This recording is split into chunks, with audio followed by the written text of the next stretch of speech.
Social media पर आजकल एक वीडियो बहुत वायरल हो रही है जिसमें देखा जा सकता है कि एक निजी कंपनी की एयरलाइन को लाहौर के इलामा इकबाल एयरपोर्ट पर इमरजेंसी लैंडिंग करनी पड़ी है। पाकिस्तान एयरपोर्ट अथॉरिटी के मुताबिक पीर की रात 7:11 पर कराची से लाहौर जाने वाली फ्लाई जिना की परवाज FL 846 की जानिब से मेडे कॉल मौसूल हुई थी क्योंकि जहाज के कार्गो कंपार्टमेंट में धुआं भर गया था। जहाज में मौजूद मुसाफिर और अमले को इमरजेंसी एग्जिट के जरिए बाहिफाजत निकाल लिया गया। चलें तो ये जान लेते हैं कि मेडे कॉल क्यों की जाती है। सिविल एविएशन अथॉरिटी के साबिक ओहदेदार मोहम्मद अफसर मलिक का कहना है कि इमरजेंसी लैंडिंग का मतलब ही यही होता है कि जहाज अब अपनी नॉर्मल हालत में आगे उड़ान भरने के काबिल नहीं रहा। वो कहते हैं कि मेडे कॉल एक इंतहाई संजीदा मामला है, जैसे कि अगर जहाज में आग लग जाए, धुआं भर जाए या दोनों इंजन फेल हो जाएं तो फौरन मेडे कॉल की जाती है।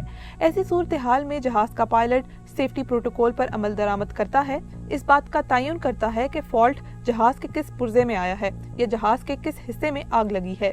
यहाँ ये सवाल उठता है कि जहाज में खराबी के बायस एयरलाइन कंपनियों को किन नुकसानात का सामना करना पड़ता है। एविएशन अमूर पर गहरी नजर रखने वाले तज्जियाकार ताहिर इमरान मियां कहते हैं कि इमरजेंसी लैंडिंग की सूरत में जहाज के दरवाजों पर जो स्लाइड्स लगाई जाती हैं, इनकी कीमत अमरीकी मार्केट में $70,000 से ज्यादा है। वो मजीद कहते हैं कि इन स्लाइड्स को दोबारा इस्तेमाल के काबिल बनाया जा सकता है, ताहम इनकी दोबारा तनसीब की लागत भी $12,000 तक हो सकती है। वो मजीद कहते हैं कि इन स्लाइड्स को इस्तेमाल करने के बाद इंतहाई ख्याल से हवा निकाल कर दोबारा जहाज में अपनी जगह पर रख दिया जाता है। माहिरीन के मुताबिक इमरजेंसी लैंडिंग के बाद सिविल एविएशन अथॉरिटी इसकी तहकीकात करती है ताकि वजूहात का पता लगाया जा सके।